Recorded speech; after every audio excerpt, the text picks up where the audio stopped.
ProplanX. Scrum.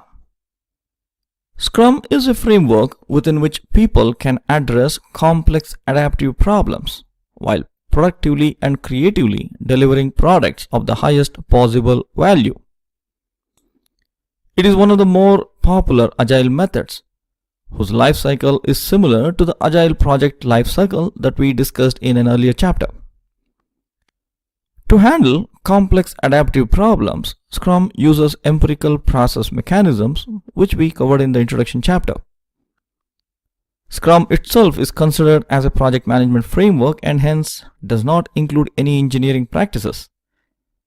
Typically, it is paired with extreme programming practices, which we shall learn later. Now, please refer to the diagram as we will be discussing about this in greater detail in the subsequent slides. The Scrum framework consists of the Scrum team, Scrum events, and the Scrum artifacts. Now, please proceed to the next slide.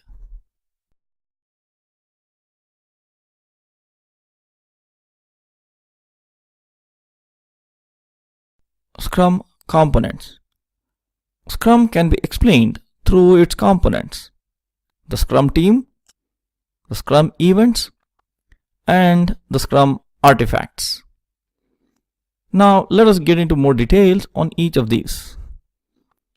The Scrum team consists of the product owner, the one who is in need of the product, the development team, which is responsible to create the product, and the Scrum master, who facilitates project work including the Scrum theory and its practices.